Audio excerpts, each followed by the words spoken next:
Well begun is half done, and working on process always yields better results. Hello, viewers and subscribers of Mind Academy channel. Welcome you all once again for Mind Academy's Mind Race Lighting Up the World episode with an exciting panel. Before we get into specifics, it's my pleasure and honor to welcome founder director of Mind Academy, Shri Muralikrishnan sir, for today's discussion yet again. Welcome, sir. Thank you, Bala. Thank you, sir. And also we have an enterprising panel today. First of all, let me invite Ms. Gisha Sridhar, grade 12 student from Jubail. Welcome, Ms. Gisha. Thank you very much, sir. Pleasure and honor. And it's also a pleasure in welcoming two next-gen leaders with us who's going to share their experiences in their journey in their own specific domain. Welcome to the show, Mr. Vishnu Murli and Mr. Anirudh Nambiar. Thank you. Thank you. Thank you. So what is that we are about to begin here? What is the process we are discussing and envisaging here? It is the journey of transition from school to college. For all those grade 12ers who are there listening and watching this episode, this is what we are bringing in for you today. Once this transition is happening, and especially coming from India, the majority of attention and focus is towards two prominent disciplines, which takes the eye of everyone who's passing through this process. It's engineering and medicine. Today, that is what we are exactly going to discuss. Before we getting into the specifics, now let me start with Murli sir. So, ambience is something which we repeatedly engage, emphasize, and tell people to look into. Ambience. Now there's an ambience in school where the students are in a protective point of view, predominantly, if we can say so. And now they are going to shift into a college zone where things are more dependent upon you as an individual. It's up to the individual how he or she takes it up. So how important it is for the students to set themselves for this ambience changeover, sir? And what is your view about it? Yeah, Bala, it's as you rightly said, it's a transition phase. And I would say that this transition is a never-ending process. Every day or probably every activity that you go through helps you to, move forward through this process called transition. And specifically coming to your point about how the school ambience and changing to a college kind of ambience, which is totally different from a school ambience. It's like, we always say moving out of our comfort zone. So, but I would say that, it's like expanding your comfort zone. It's not exactly moving out of your comfort zone. It's like, you try to push it beyond the boundaries. You try to expand your comfort zone. And that is where the majority of or the maximum learning is all about. So if you have the mindset of, entering into a new zone with a learning attitude, with a, with an attitude to learn anything and everything in front of you, I think that is with something which can make a lot of difference. Because, when you are in school, you are, heavily guarded, you're heavily protected by your parents. And all of a sudden, when you're into college, maybe you're going to live in a different place, totally a different geographical arena. It may be totally different from the place where your parents are, where your family is. And, traveling to that place, getting into public transportation system, getting to know different people, getting to, be along with people who are from different parts of the world or probably different parts of from the country. So all these things are going to add a lot of value. That is what exactly is all we call about exposure. So when you have exposure, you learn a lot of things. Only thing that we all should have as a grade 12ers is to have an open mind to learn everything, anything and everything that comes across us on a daily basis. And this is a phase that you cannot avoid, right? After 12, you have to move into the next zone or next wherever you go across for degree, and that's where you will finally you will take that takes you to that career. But the in between phase, when you are in a graduation or undergraduation, when you do that phase is what brings major changes in our life.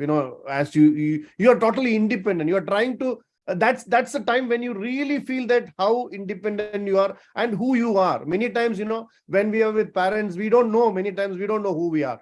But when you are totally independent, when you try to handle things on your own, you try to discover more, about who you True, sir. are.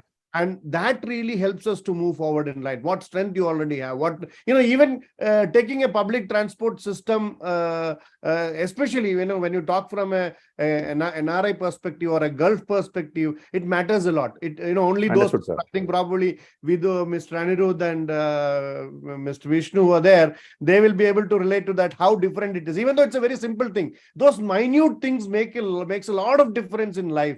And my only point to these great dwellers is like, just to have an open eye and ear to anything and everything around you with a learning attitude, that makes wonders in your life. Indeed, sir. Transformation is inevitable, once again re-emphasized. And indeed, sir, as it's been reiterated multiple times in Mind Academy, it's like the beauty is always in the details. Thanks for setting it up, sir. So now let me take this opportunity to quickly tune into Ms. Gisha, a great toddler and aspiring engineering student. So always fascination is more or less the bottom line for any decision. It could be anything. So what is your fascination when it comes to engineering? That's the first part of the question. The second thing is, any role model when it comes to engineering domain, Ms. Gisha? Who's it? Thank you for the question, sir. And what fascinations do I have about engineering?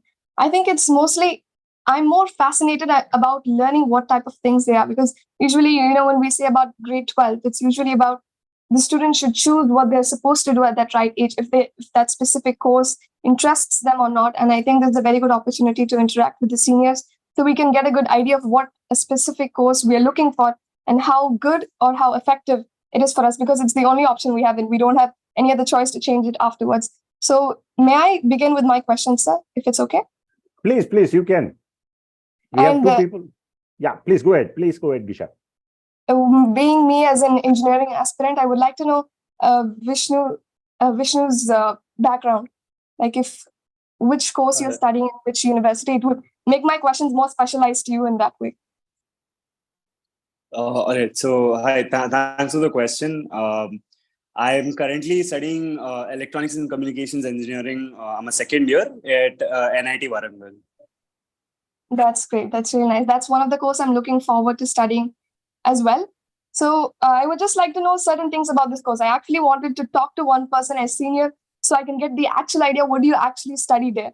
So do you have any idea about the computer science course? Do you have any idea? I'm sorry, can you repeat the question? I think, yes. Yeah. Mr. Vishnu, what Ms. Gisha wants to know is, like, how is an computer science engineering discipline rolls out in colleges? So I think that is a specific question you wanted to ask Ms. Gisha. Is that right? Like, if he has a general idea about computer science engineering, I can compare the two courses and ask my questions based on that. Yeah, so like my branch and the computer science branch, it's very similar in a lot of ways. So like basically, like what I'm studying is the hardware, the material that builds computers, whereas software, like computer science engineering, is a bit more towards what goes on inside the computer, and it's related to the processes that's happening on the computer. Whereas my field is all about making the computer itself or the phone, or I hope I come out clear now. And thank you very much for answering that question. One more question is that, do you learn coding? Is it necessary for you to learn coding, or do you need to have any prerequisite knowledge before you join the university for the ECE course? I would say in 2023, for any engineer, any aspiring engineer, it's very important, regardless of which branch you're going to be going into. If you're going to study engineering in India, especially, and even abroad, I'd highly recommend for you to have a basic grasp over common languages like C++ or Python. It's going to give you a head start over basically any skill you have will make you that much more valuable as an employee to future employers. Okay. Thank you. And- Thank you, Mr. Vishnu. Yes, Ms. Gisha, please go ahead. And how are the job opportunities? Like, what is the post of the job you get after doing the course ECE? So, the thing is, ECE, like this, the subject that the matter deals with, it's a highly complex course. So the number of job opportunities in the core sector, like if you want to work at companies like Intel or AMD, where they're doing high tech like innovations and other stuff to develop the newest chips, there like to get into their placement opportunities as a bachelor student is very tough. So if you're highly interested, I'd suggest you to pursue a master's and move on with that. Or as someone who is looking into get into a artificial intelligence or machine learning field or a software developer field, the job opportunities are vast and immense. And especially if you're doing it from a great renowned college, then the sky is the limit. Sky is the Thank you. limit. So did Thank it you for answer the answering that. did it answer the Yes. questions, Ms. Gisha? One last question, sir, if I may.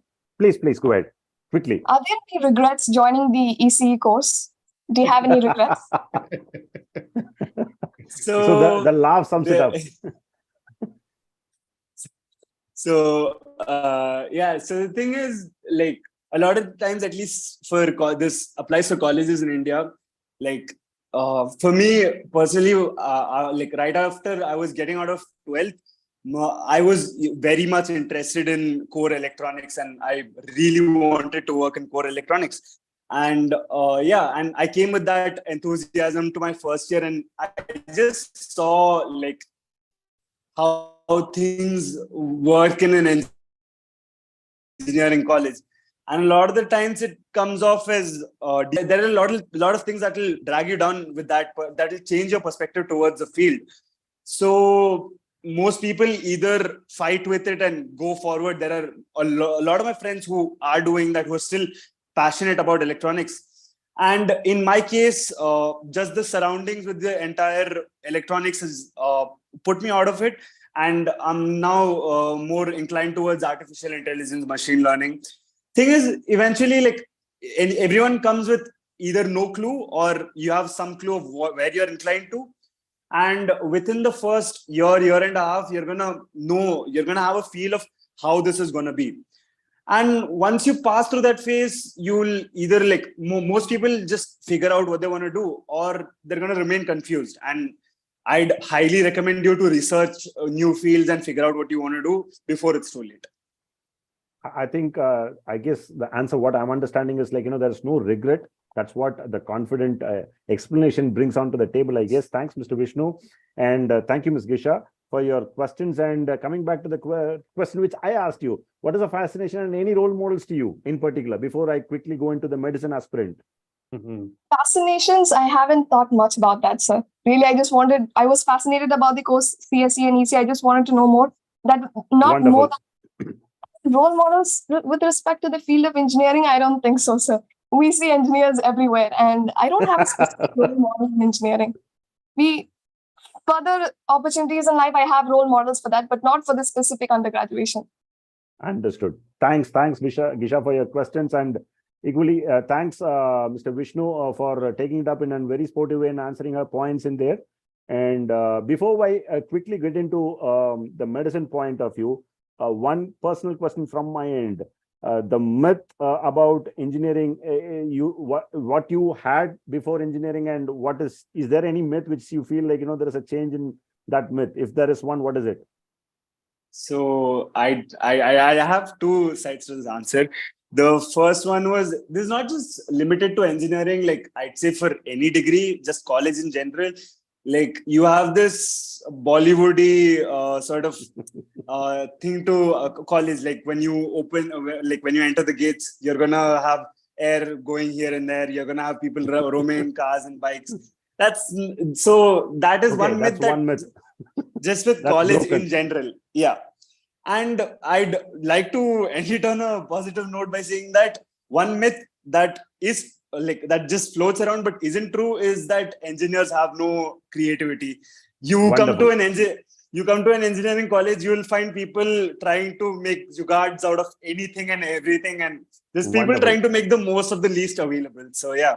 Excellent. So making life better, and that is what an engineer's main cup of tea is concerned. Thank you, Mr. Vishnu, and thank you, Ms. Gesha, for putting it up. So now let's quickly get into the people who have been patiently listening. That's one which is needed when it comes to service, I guess. So now let me quickly get into an medicine aspirant, Ms. Sindhura Arul, who's joining us today. Ms. Sindhura, I'll try to put the same question. Medicine is all about service, as they say. Any specific reason for being oriented towards a service profession? And if so, if there is any role models for you in life, especially when it comes to medical field, who's it, if you can share? And from there, you can start your questions to Mr. Anirudh Nambiar, who will be taking up on behalf of a medicine student here today. Over to you, Ms. Sindhura. Thank you for the opportunity, sir. I have Pleasure. actually no specific reasons to take medicine, but Okay. my favorite subject is biology, and I want to prove myself in that stream. Mhm. So I would just love to be a doctor and serve people. Wonderful. My first, the first side which I would choose would be AFMC, because I want to be an armed doctor, not just a normal doctor. I want to serve my Even more inspiring. nation and be a doctor at the same time. Excellent. So that's the reason I had chosen this stream. Mhm. So that's it. Can I Great. ask my questions to sir? Please go ahead. Please go ahead. The floor is open for you. Thank you, sir. So, sir Anirudh, can you introduce yourself to me? Okay, my name is Anirudh. Currently, I'm studying in Karnataka in Kasturba Medical College, and I'm a final year MBBS student. Thank you, sir. So, sir, I have a couple of questions to you. First, how do you feel after completing these 4 years and being in the final year of your med?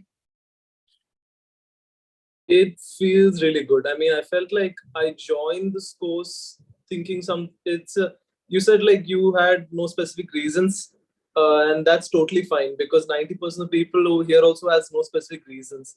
But then as you get along, a lot of people, I wouldn't say all of them, they kind of fall in love with the subject. So it's good that way. So, sir, I'm currently doing my 12th, and next year I'll be giving my NEET exam. So, do you prefer doing specific books or doing multiple reference books? Okay, the biology, you should do only the NCERT book, nothing else. The NCERT book, through and through, you need to know every single sentence from that book. 11th and 12th.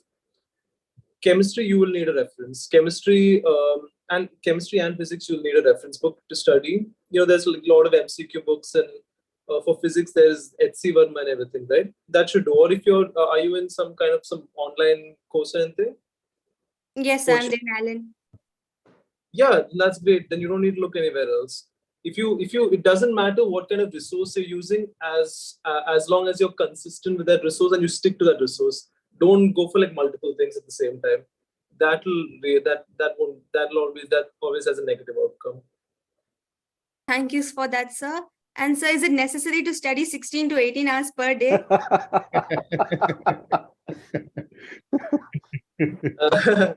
For if you want to top CBSE or something, yeah, maybe. And sir, my final question, like when you study for your NEET UG or in the first year, you think the 2-year struggle was worth it, but you still feel it's worth it? Or do you regret? That was a good one. It's totally worth it, 100% worth it, and it's not much of a struggle as long as you do something consistently and just set a couple of hours. I mean, not a couple of hours, more than a couple of hours every day. Then it's not as much as a struggle as people think. So it is fine. And even I feel like MBBS students, we have a bad rep. Like everybody has the thing that we have to study 24/7. No, we have as much as fun as the engineering students. That's indeed a positive note which you are bringing into the table, Mr. Anirudh. Now, sticking on to the question of line of questions what Ms. Sindhura has put in, let me add one more to the point. There is a general saying which goes in the first year in medicine, you have the most toughest task comparing to the rest of the overall process. Is it true or is it a myth? And if so, how tough or tedious it is, especially the first year when it comes to medicine?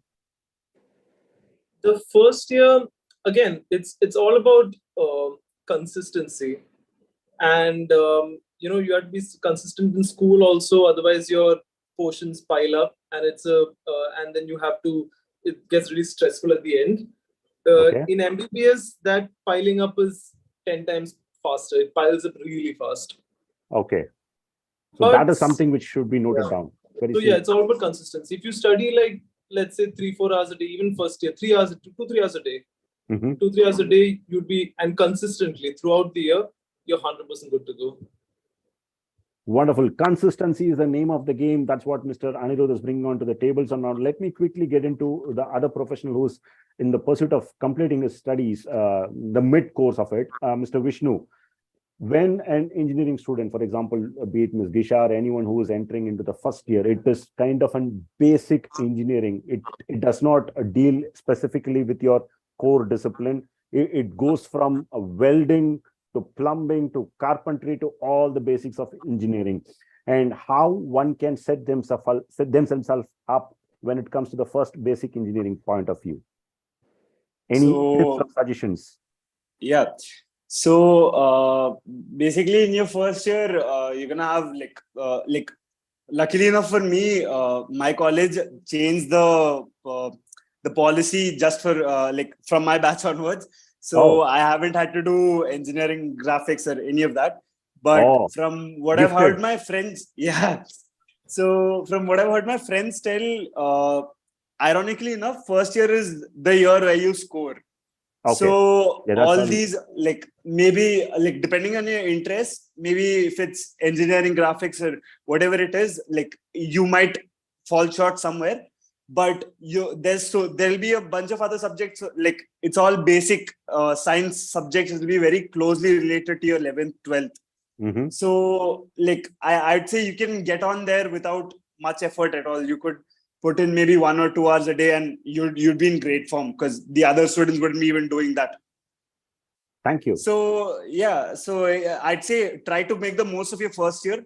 Try to code a lot in your first year, and yeah, that will put you mile apart from the rest of the crowd. Excellent. Thank you, Mr. Vishnu, for giving a very specific recommendation. So I think the load, that itself sheds load. Mr. Anirudh was talking about 3 to 4, and Mr. Vishnu is talking about 1 to 2, and coding and trying to set your base with more marks in the first year where you have an opportunity. So now, as we are surging up for the closure, now let me quickly tune into Ms. Gisha.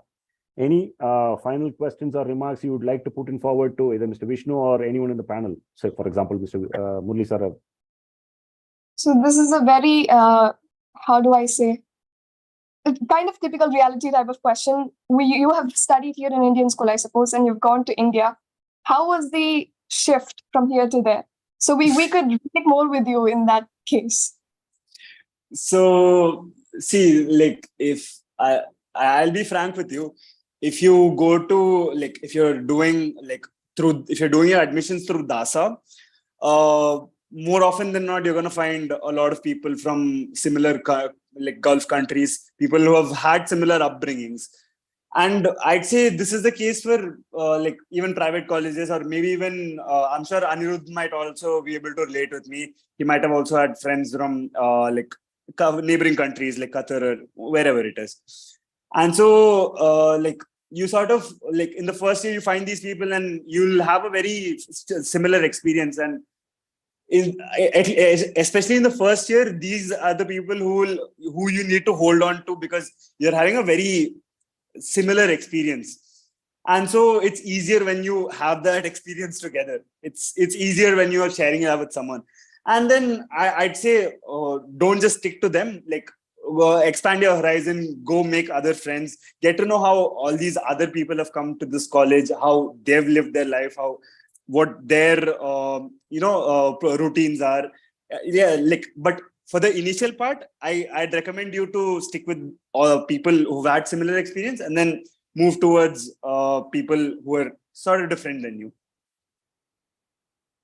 Done. Thank you very much. Wonderful. Stick onto your base and then move from your comfort zone and expand your horizon. Thank you, Mr. Vishnu, and thank you, Ms. Gisha. Now, before we move in for the closure, any final questions or remarks from you, Ms. Sindhura? Yes, sir. Please. So, sir, I had a question that it's frequently heard that NII students cannot, change to India when they move. So, do you also feel that it's hard for NII students to get attached to, get used to stay in India without parents, or is it hard for them to? No, it's not at all difficult. And it's not that maybe for it might be like slightly difficult for some people in the start, but then you have more than a years to get used to it. You'll be, but before the first year finishes, before it's over, you'll be more than used to it. You'll be perfectly comfortable. Thank you, sir. I also have another point to add. Again, Please. it just depends on the kind of people you choose to surround yourself with. So, like, that's why I was saying the similar the people are, the easier it becomes for you. And then you slowly, like, so from your second or third month onwards, you get to know all these people and like get to know how they've experienced their 11th and 12th and how they're going through college. And eventually it just all becomes one big friend group.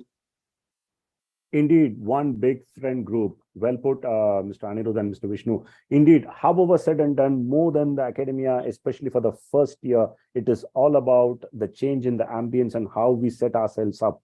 And being proactive, especially with respect to this process is concerned, is always going to be the key. Now, as far as the closing remarks, let me again invite Mr. Murli sir.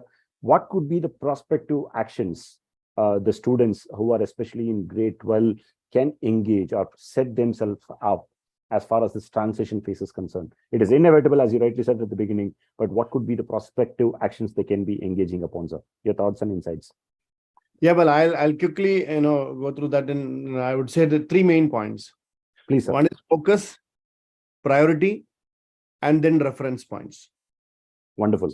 If you're focused about where you want to go, and I think in between Gisha was asking about about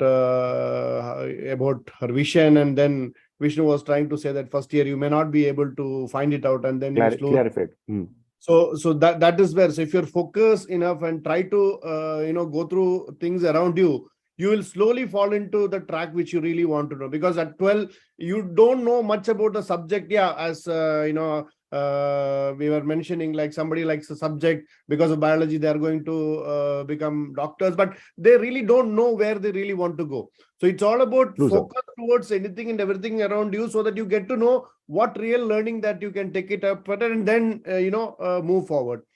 Second is about priority. There could be so many things that comes in front of you, but one point is, like I think Vishnu was mentioning that also, like initially you stick on to, it's not only about academic things that you have to deal with when you are going to grade 12. There are so many personal things as well, in terms of being away from your parents, a fully new set of friends, trying to be with them. So try to find a common ground and try to be comfortable with the new zone that you are in before you try to expand it.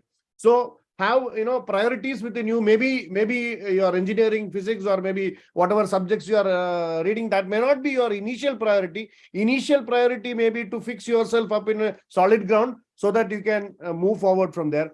And third, very important point is about reference points. I think you asked them about their role model and things like that.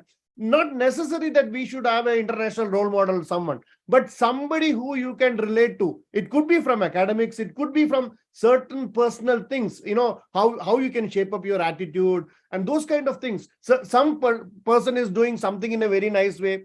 Try to be a reference point for that particular aspect. Maybe he's good in some, he may not be good in something else, but try to have reference points when it comes to your what you call personal traits, when it comes to your academic interest, when it comes to how to get into a specific career. You could have different reference points for different things. It could be books, it could be people, it could be things happening around you. So in a nutshell, I know we are running short of time, I would say focus, priority, and reference points could be the three basic things that they can look for. Wonderful, sir. Transitions is inevitable, as you set up in the beginning. But if you stay focused and keep your priorities very clear enough, and if you have clear and stated reference points, then this transition should be something we should be making rather than breaking. That's what we envisage in Mind Race, where we are trying to light up the world, where ideas are discussed, debated, and deliberated. Here with one again episode where we try to see how this transition phase helps out, shapes out when it comes to a student life, especially in Red Tool is concerned. So let me leave it at you all with these three important words which we discussed: focus, reference points, and priority. And all the best to all who are going to go through this transition process. All the best. And for those who are there, all the best to proceed further. So till we fall back with yet another episode in Mind Race, thank you for all for tuning up today. Thank you. See you all. Stay safe.